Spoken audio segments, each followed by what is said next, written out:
no se puede frenar, al menos por ahora, los incendios en Córdoba. Hay desesperación de los habitantes de las localidades afectadas. El clima no ayuda, el fuego avanza sobre las poblaciones. Miren esta imagen que de algún modo resumen lo que pasa incluso ahí al costado de una de las rutas de Córdoba. 200 dotaciones de bomberos, hay focos de incendios en Punilla, Calamuchita, Salzacate. Hay evacuados, por supuesto, y crece el número de personas que dejan sus casas de manera voluntaria tras los incendios que arrasan, como vemos, sin cesar y sin poder ser combatidos. Es difícil que cuando se producen estos episodios, que veremos después si tienen un origen natural o intencional. Con el viento como principal enemigo, ya 16.000 hectáreas de la provincia de Córdoba fueron arrasadas por el fuego en el peor incendio de las últimas décadas. Hay muchos focos de incendio, algunos están dominados, otros no. Hay casas quemadas, hay barrios que están aislados. No tenemos la hipótesis de la especulación inmobiliaria, tenemos la hipótesis de que hay gente que por negligencia hace un contrafuego o quiere quemar una hojita o quiere hacer un asadito y el fuego se descontrola, o en algunos casos encontrar covidones, que yo le voy a utilizar una expresión que usted pido que me le disculpe, pero hay que ser muy hijo de puta para hacer eso. Nosotros tenemos declarada la emergencia ambiental firmada por este ministro que le habla desde el 24 de mayo al 31 de diciembre por la cantidad y el riesgo extremo que hay de incendio en la provincia de Córdoba. Pero quiero dejarle en claro algo, Rolando. Nosotros estamos viviendo la situación climática quizá más desesperante de las últimas 2 décadas. Todas las herramientas y todos los recursos están buenos siempre. Mira, el otro día teníamos los recursos, eran 4 helicópteros y 3 aviones y no lo podíamos usar. No pudieron levantar todo el día vuelo y teníamos los recursos. Nosotros tenemos una ley, que es la ley de bosques, que lo que está claramente como rojo, más allá que pueda lamentablemente suceder un incendio, no se cambia el uso. Así que no tendría ninguna razón de ser provocar un incendio sobre algún lugar porque no hay cambio de utilidad. Los propios bomberos nos decían que el fuego no tenía lógica, que se iba generando con una lógica. A contraviento incluso nos ha tocado a nosotros. Claro, exacto, no tenía lógica. Entonces, claramente había personas prendiendo fuego. Nosotros estamos conectados al Plan Nacional de Fuego y después viene el Plan Nacional de Fuego y trae toda la logística. Claramente, tenemos aviones, tenemos helicópteros. Después gobernadores también que estamos en el Plan Nacional de Fuego. Nosotros ayudamos a otros y otros nos ayudan a nosotros. Queremos destacar especialmente la labor de los bomberos voluntarios de Córdoba y del personal de las fuerzas de seguridad que están poniendo el cuerpo para proteger a los ciudadanos. No hay nada más heroico para un hombre que arriesgar la vida por sus compatriotas. Y también agradecer, por supuesto, al gobernador de la provincia de Córdoba, Martín Yarlora, por el trabajo conjunto que estamos haciendo para mitigar la situación allí en la provincia con respecto al fuego. Hay un gobierno provincial y un gobierno nacional plenamente abocados a contener la situación.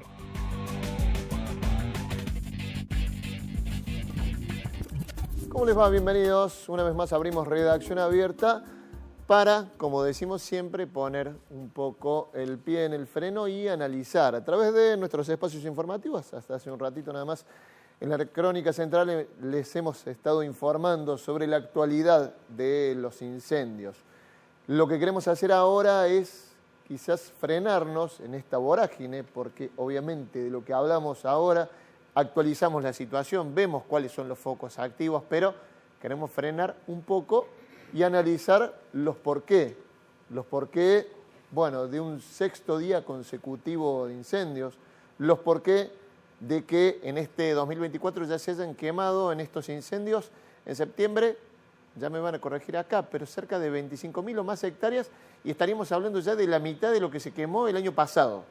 16.000 solas en los incendios que empezaron en esta última etapa, en estos 6 días. Y empezamos hoy con 4 focos activos en diferentes puntos de la provincia, quizás por una cuestión a veces mediática. Vieron bueno, se le da más importancia a aquellos incendios que tienen que ver o que están en más cercanía con las grandes ciudades. Pero recordemos, hay incendios que están afectando la zona de Chancaní, hay incendios que están afectando la zona de Villa Berna y después, obviamente, otro muy fuerte, muy grande, que está en la zona de la Ruta 38, que empezó en la zona de Capilla del Monte, Dolores, San Esteban, y que ahora deriva para el lado de Ascochinga de La Granja. Dije muchos por qué, podemos analizar los por qué, de cómo se inician, el por qué no se los puede frenar, cuestiones climáticas, responsabilidades políticas, es un poco lo que tratamos de hacer acá, ampliar un poco el panorama. Por eso los hemos invitado, por un lado, Pedro Jauregui Berri, que es especialista en ecología del fuego, investigador en el Instituto Multidisciplinario de Biología Vegetal. Ezequiel Di Tofino es investigador, profesor y químico, y Darío Ávila, abogado especializado en Derecho Ambiental. ¿Cómo les va? Gracias por venir. Hola, Martín. A ver, Pedro, apelando a tu conocimiento, especialista en ecología del fuego, podemos decir, bueno, causas múltiples, combinación climática, pero también nos preguntamos por qué llevamos un 6º día consecutivo de fuego y todavía no lo podemos frenar, ¿no? Bueno, sí, las causas son múltiples, hay decenas de posibles causas de inicio de los incendios. En esta época del año se da la combinación climática para que esas fuentes de ignición generen los incendios, mucho más que en otras épocas del año, y me parece que hay un factor climático preponderante en cuanto al efecto de los incendios y a la dificultad para apagarlos. Siempre se depende de que esas condiciones acompañen un poco para disminuir la intensidad de los incendios y que los bomberos puedan suprimirlos finalmente. ¿Los recursos alcanzan? ¿Los que hay? ¿Siempre faltan? Uno se pregunta también, bueno, en estas ocasiones, ¿no? Yo creo que... ¿Dónde o cuántos recursos harían falta? La región propensa al fuego de Córdoba es enorme. El área propensa a incendios en esta época es enorme.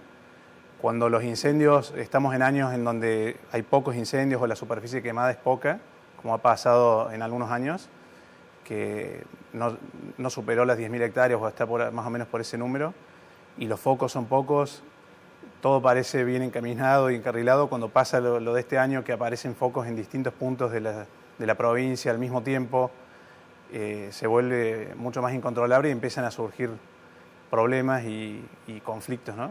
Entre las distintas personas involucradas. Supongo que es normal que pase eso cuando la escala del problema es tan grande, ¿no? Totalmente. Bueno, vamos a hablar de eso porque obviamente en las últimas horas se han conocido agresiones a personal actuante, tanto de la ETAC, de los bomberos voluntarios. Ezequiel, desde tu materia, ¿cómo lo ves? Bueno, es complicado, digamos, yo lo estoy llamando un poco la naturalización de la catástrofe. Es como que ya se asume todos los años, pasa lo mismo como si fuera ya algo normal y esperable.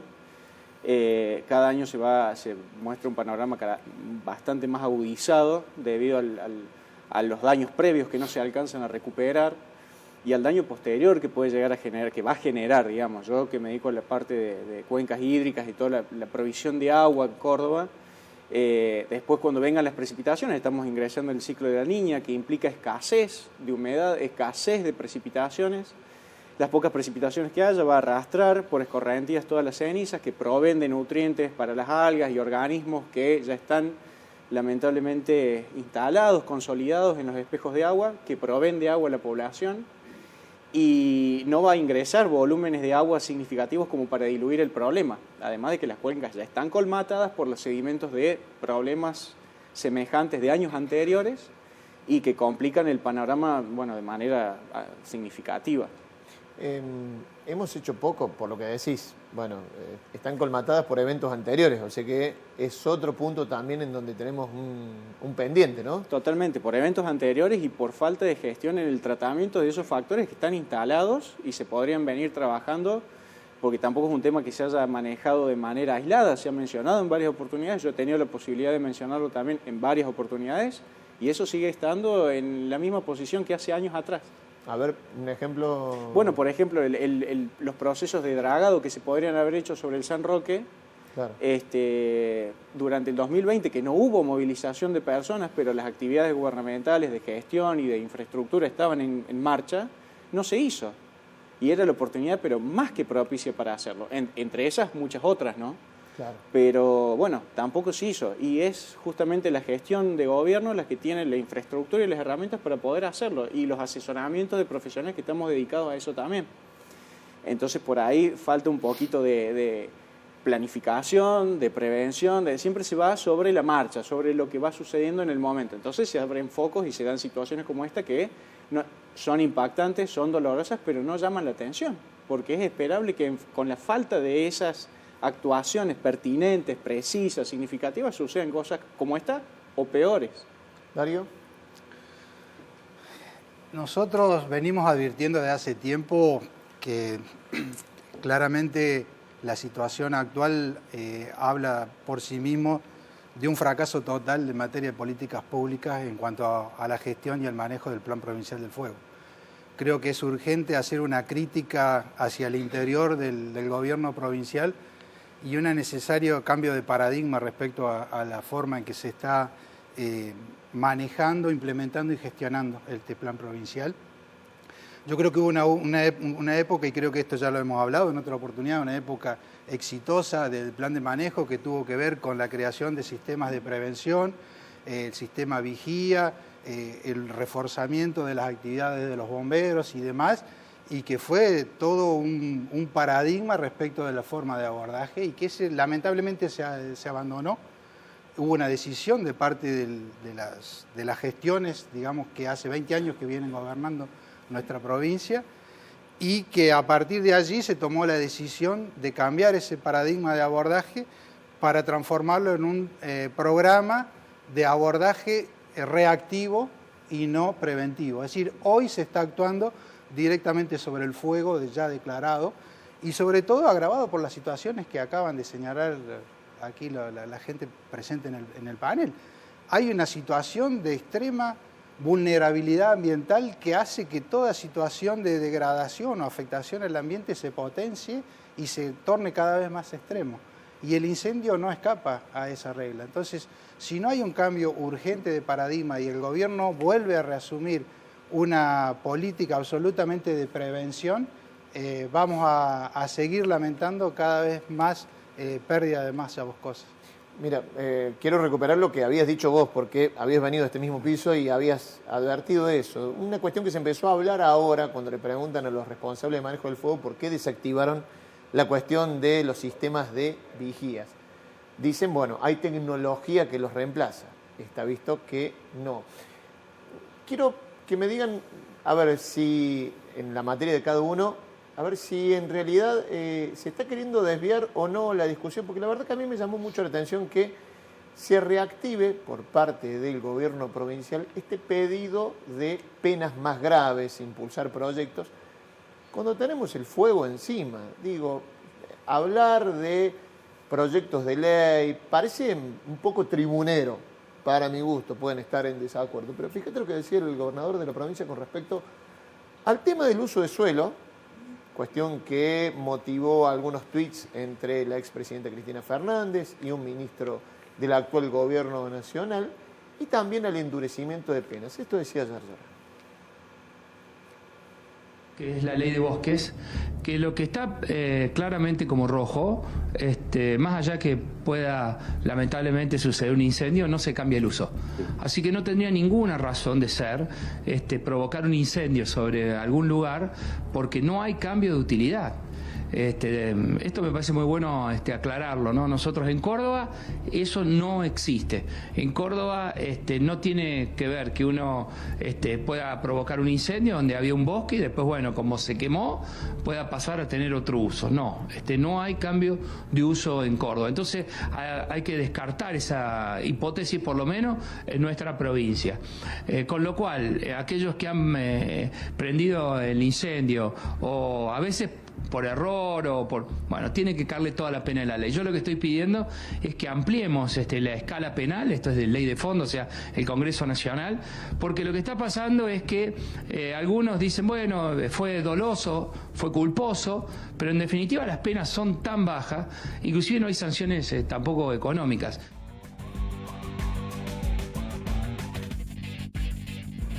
Comenzó a virar para ese lado la discusión. ¿Qué dicen, Darío?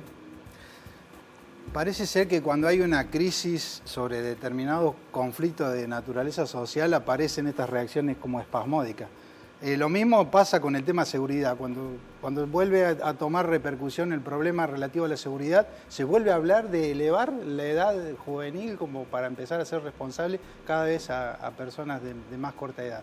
Y acá parece que se repite esa regla de pedir, digamos, cada vez mayor punibilidad para aquellos que pueden estar involucrados en un hecho de estas características.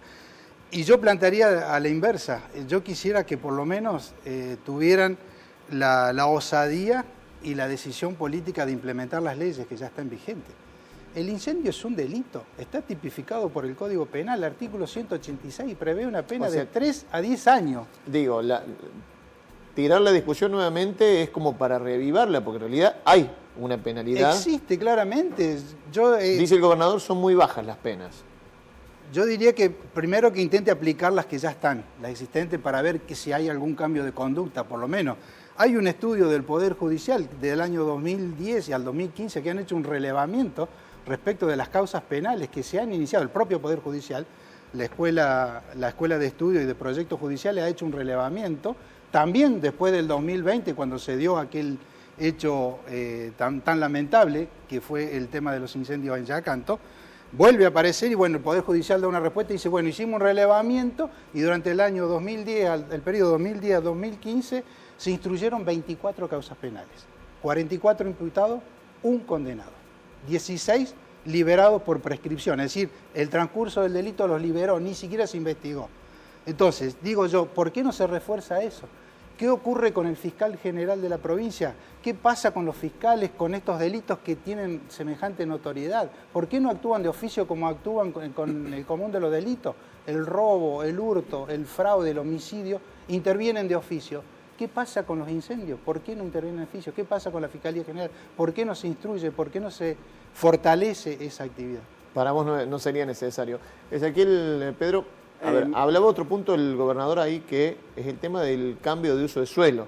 Y en esto también entra lo que siempre hablamos y parece de moda hablarlo ahora, la planificación, ¿no? Lugares en donde, bueno, se sigue construyendo, se sigue avanzando y, bueno, hoy se ven afectados, ¿no? Bueno, justamente en materia ambiental, que me vengo dedicando hace tiempo y sobre todo a las cuencas hídricas, la ley de bosques, si uno analiza la parte estrictamente que hace a la cuestión de más allá del miramiento legal, el miramiento ambiental, desprotege todo aquello para lo cual está concebida y debería proteger. A nivel provincial se establece esta cuestión de aumentar las penas. Si se aumentaran las penas o si hicieran, digamos, uso de las leyes que ya existen, esto no sucedería y no en cada vez mayor envergadura. Y la legislatura de Córdoba se encargó de aprobar el RIGI a nivel, digamos, avalarlo a nivel local para las grandes inversiones, algo que está consolidado a nivel nacional. Claramente esto está previsto, está predeterminado para que después donde eso de que no hay cambio del uso del suelo se termina dando el cambio del uso del suelo y se termina generando un emprendimiento inmobiliario en zonas donde no debería haberlo y incluso en los distintos municipios y comunas se permite justamente por cuestiones X, políticas, económicas, acuerdos, que se construya zonas habitables donde hay zonas, donde esa zona es fácilmente incendiable.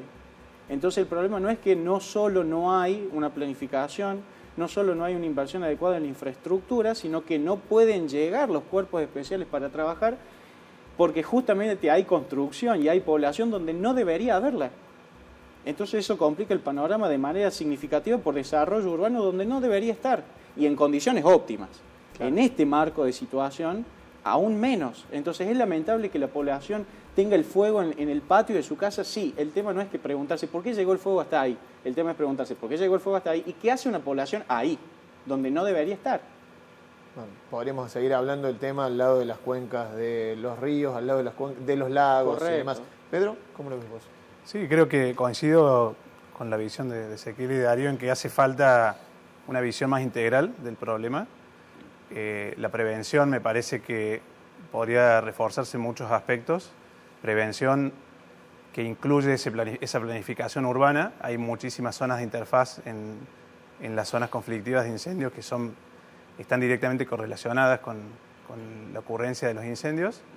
y que se podrían planificar de otra manera para que no se den esas situaciones. Al menos que la gente sepa el riesgo que corre que la casa esté ubicada en ciertos lugares y planificar de otra manera para que el acceso y la logística en caso de que ocurra un incendio sea diferente, sea mucho más simple. Ahí tienes un punto interesante, digamos, bueno, ya se hizo, digamos, viste como uno diría en la casa, el moco ya está. Bueno, sí. ¿Cómo lo remediamos? ¿Qué hacemos? ¿Qué se puede hacer? Porque vos tirás un punto interesante. Bueno, mira, se construyó en este lugar. Pienso en los incendios que había hace años atrás en el Valle de Calamuchita, zona con mucho pino y demás, donde antes era bosque y ahora hay casas en el medio. Sí. Bueno, ¿qué se hace con eso?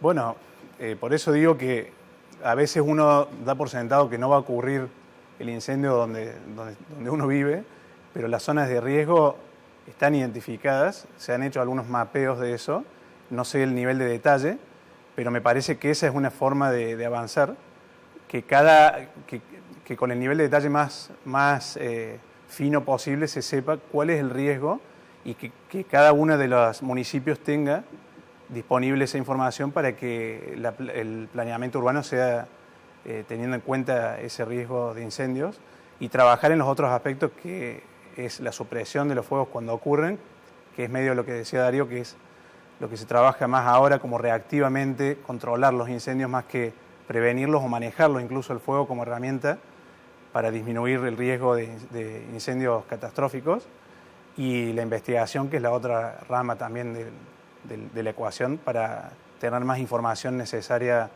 desde el punto de vista ecológico y socioecológico. También el impacto de los incendios es más, tiene una visión muy antropocéntrica, con razón para nosotros, porque impacta sobre la infraestructura, sobre las viviendas, en el peor de los casos cuesta vidas, o contaminación de las cuencas, cosas que son muy importantes para el funcionamiento de la sociedad. Vemos rutas cortadas, aeropuertos cerrados. Tiene un impacto muy grande, socioeconómico y ecológico, si no se respeta ciertos límites, ciertos umbrales que existen naturalmente para convivir con el fuego de una forma más sostenible, ¿no? Quiero recuperar otro tramo de las palabras del gobernador Yarlor. Esta mañana dio una entrevista al periodista Reinaldo Sietecas en Radio Con Voz. Esta cuestión de la tensión, prácticamente lo que venimos hablando, ¿no?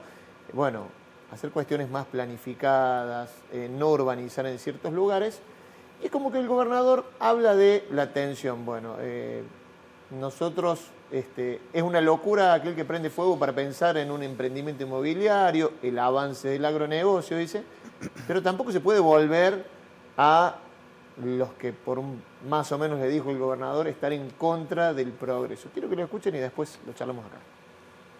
Nosotros entendemos el desarrollo vinculado al desarrollo sustentable, y claramente por el cambio climático, que no solo el cambio climático, sino también el agotamiento de los recursos, y cómo hacer una economía que pueda utilizar con el diseño, con nuevos materiales, para no ser una economía lineal y extractiva. Hay una idea clara de que, bueno, uno puede hacer cualquier cosa con la naturaleza, y la naturaleza por sí mismo, que esa es la teoría que están defendiendo, que por sí mismo se va a acomodar como hizo siempre, y entonces uno puede hacer cualquier nivel de destrucción y no pasa nada, ambiental, y que no pasa nada, y que la naturaleza va buscando por sí mismo su remedio. Y del otro lado, aquellos que sostienen que se puede volver a una situación prácticamente de la vida predesarrollo, ¿no?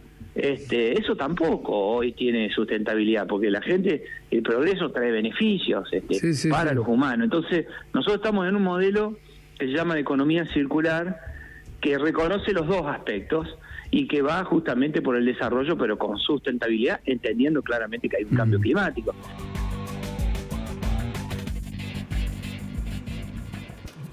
Bueno, otra de las tensiones que siempre se intenta, una la que decíamos al principio, la punitivista, y otra, bueno, desarrollo versus atraso. ¿Hay desarrollo con sustentabilidad en Córdoba, Pedro? Bueno, diría que tal vez sea un objetivo, pero la situación ambiental en general pienso que no es la óptima, no solo en Córdoba, en el país en general extraemos muchísimos recursos que necesitamos para vivir, pero no hay un enfoque al menos completo de esa sustentabilidad de la que habla el gobernador. Falta mucho para mí para llegar a ese esquema en donde yo extraigo algo de la naturaleza y me aseguro de que ese recurso sigue existiendo en el tiempo. Hay muchísimo por hacer desde mi punto de vista. Mientras tratamos de llegar a ese punto, los ecosistemas se siguen degradando, así que es una cuestión de tiempo, ¿no? Y de recursos puestos para llegar a ese punto. ¿Ezequiel? Bueno, creo que lo de la economía, por ahí, con la intención de pintarnos de verde, se plantean estas cuestiones, coincido con Pedro en esto, de economía circular está no muy bien entendida, no muy bien abordada. Se aplican métodos y cuestiones, pero por ejemplo, para reciclar una remera se hace falta 10 veces mayor cantidad de agua y habría que hacer una nueva. Eso no es economía circular, claro. Ni es verde, ni mucho menos. Y ya presentan una falacia en lo que habla el gobernador. Ya hay una falacia de la falsa dicotomía. Avance o progreso o atraso. ¿Por qué son esas dos pautas? Él lo presenta de esa manera o se presenta de esa manera por una cuestión de conveniencia, pero no necesariamente son esos dos puntos o no de esa forma. En Córdoba se está intentando hacer esto de la economía circular, esto de una economía verde, pero bueno, claramente las pautas y los mecanismos en los que se intenta querer arbitrar o poner en marcha no, está lejos de ser lo que implica una economía circular, como te decía recién, o sea, se aplican métodos o mecanismos tales como, bueno, reciclamos fibra, reciclamos prendas y demás, pero se usan 10 veces más cantidad de agua, se utilizan 10 veces más cantidad de recursos o de materias primas, entonces eso no es economía ni circular, ni permite revertir, digamos, ni el impacto, ni el gasto, ni qué se hace con el tratamiento de los residuos, que eso también está bastante poco claro. De hecho, está generando un impacto cada vez mayor en cercanías del San Roque, digamos, hay vertederos de residuos electrónicos, así lo abierto. Entonces, antes tenía que medir parámetros físico-químicos, microbiológicos, y ahora tengo que establecer a ver si hay presencia de metales pesados. Claro, la verdad. ¿Darío? La verdad que el concepto, la idea de desarrollo sostenible es un caballito de batalla que vienen utilizando las gestiones bastante habitualmente. Y me parece que está bueno hacer un repaso cuando surge el concepto o la idea de desarrollo sostenible, porque es fácil hablar de desarrollo o progreso y retraso y sin afincar al concepto o a la idea que encierra esto del desarrollo sostenible, que aparece un poco en reacción para poner límite a aquella idea antropocéntrica que decía que el hombre estaba por encima de la naturaleza y que por lo tanto podía usar y abusar de ella cuanto quisiera sin ningún tipo de límite o restricciones porque los recursos eran ilimitados y podíamos explotarlos hasta cuanto quisiéramos. Frente a esa crítica, digamos, aparece aquellos portadores de la economía verde, de los nuevos pactos verdes y demás, este concepto o la idea de desarrollo sostenible, y que dice, bueno, es necesario, es un derecho esto del desarrollo y el crecimiento económico, pero para que se configure de manera tal, tiene que cumplirse con 3 aspectos fundamentales, o 3 dimensiones, que es una dimensión ambiental, una dimensión social y una dimensión económica. Es decir, eso deberían ser las 3 patas sobre las cuales construir el concepto de desarrollo sostenible. Entonces, ¿qué significa todo esto? Y bueno, primero, que el desarrollo va a ser sostenible en la medida que se ajuste a una equidad social y que no exista, por ejemplo, pobreza, que no genere hambre. Será también cuando se preserve o se conserve el punto de vista ambiental, es decir, se respeten los ciclos de la naturaleza y no haya sobreexplotación de los recursos, y desde el punto de vista económico cuando sea eficiente ese progreso que nos están proponiendo. La realidad pero uno que es detractor de esa idea que explicás muy bien, Darío, te dice, bueno, pero vos me trabas, por ejemplo, algo que hemos hablado más de una vez en este programa, que es como cierta expansión de la frontera agrícola va a traer más progreso. No me la trabes porque, vos me decís, che, hay que preservar el ambiente, pero si yo no siembro más voy a tener menos recursos. No, pero bueno, entramos todos ahí como en un círculo vicioso que en realidad también está generando nuevas narrativas atrás de todo eso. Porque el extractivismo y este planteo que vos me hacés es real. Pero fíjate vos, en el caso Argentina, caso Córdoba... Se entiende la ironía, ¿no? Sí, porque digo, claramente. El avance de la frontera agropecuaria no ha resuelto el hambre, ¿no? Y ahí va la crítica. Claro. Cuando vos sostenés la idea de crecimiento y de desarrollo y lo haces pura y exclusivamente sentado sobre la pata económica, claro, por la eficiencia económica, porque el agronegocio, la socialización me genera el ingreso de divisa y con eso puedo claro, pagar la deuda, puedo atender. Y lo que se está ocurriendo con la idea del desarrollo sostenible es que se están desatendiendo, se están incumpliendo con los otros dos objetivos. Es decir, si no cumplís con las tres patas, claramente el desarrollo deja de ser sostenible. Y claramente esto está pasando. Entonces, no se cumple con la mirada social porque este progreso, este desarrollo genera exclusión, genera víctimas, genera desarraigo, genera impactos en la salud, genera impacto en el ambiente y también se afecta desde el punto de vista sociológico. Esto que hay desplazamiento de comunidades por la disputa por los territorios. Entonces, hay toda una idea de un falso desarrollo que nos quieren involucrar para seguir sosteniendo, justificando este modelo extractivo. Más que claro. Me queda poco tiempo, pero como siempre, a ver, lo decimos acá, bueno, ciertas situaciones no se previenen, es también una materia a tomar en cuenta, digo, para tener en cuenta para más adelante, una vez que apaguemos el fuego o no, seguirá por cuántos días más y ya ni sabemos. Prevención, ¿qué hacer con las cuencas hídricas que quedan bastante dañadas? Bueno, ¿qué hacer con ese bosque para remediarlo? Tengo más o menos un minutito y medio para cada uno. ¿Darío? Sigo insistiendo por lo que me toca desde mi punto de vista. Sería importante que el gobierno de Córdoba empiece a cumplir con el artículo 40 de la ley 26.331 de presupuesto mínimo, que dice que siempre que se produce un hecho de incendio, la autoridad de aplicación local, es decir, el gobierno de Córdoba, más concretamente el Ministerio de Ambiente, tiene la obligación de tomar todas las medidas necesarias para lograr la restauración y recuperación de ese bosque, manteniendo la categoría que tenía de acuerdo al ordenamiento territorial. Entonces, si el gobierno de Córdoba no empieza a cumplir con esa obligación de restaurar todos estos bosques que hemos perdido con motivo del incendio, de preservar la zona y hacer una evaluación posterior al incendio para ver si es posible la restauración natural o si no, si es necesaria la intervención del hombre a través de un plan de forestación o de reforestación, pero necesitamos urgentemente que se empiecen a cumplir con los preceptos legales. Pedro. Coincido en que hay que ajustar cuestiones como la prevención que decimos antes para reducir al menos muchas de las causas de los incendios que tienen que ver con incendios accidentales o negligencia o cuestiones de infraestructura que han causado incendios, como ha pasado en algunos años.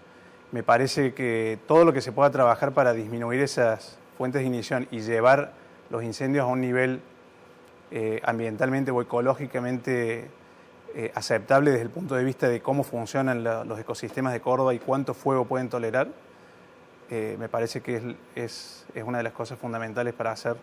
Otras causas son mucho más difíciles de controlar porque tienen que ver con incendios intencionales que tienen otros objetivos por detrás, ¿no? Mucho más difícil. ¿Ezequiel?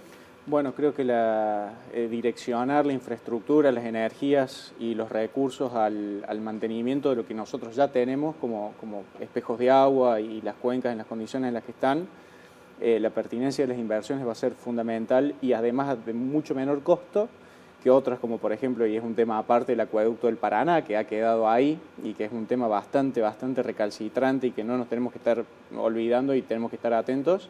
La pertinencia de los trabajos de investigación, monitoreo que no se hacen y poner en práctica muchas de las pautas de solución que se vienen presentando desde investigadores, instituciones y demás que aportan. Sin hacer caso omiso a estas cuestiones, eso va a permitir que la calidad, no solamente las condiciones de las cuencas hídricas y del ecosistema de Córdoba en general, sino que los niveles de provisión de agua a la población y la calidad de agua que nos está llegando a todos sea, aceptable o mejor. Les agradezco a los tres. Ahora estamos en Redacción Abierta. Era la idea, tocar otro punto de los incendios. Parar un poco en esta vorágine en la que muchísima gente sigue trabajando para combatir el fuego y detenernos a pensar qué es lo que se hizo mal, qué es lo que se puede hacer mejor de aquí para adelante. Pausa, redacción abierta, ya seguimos.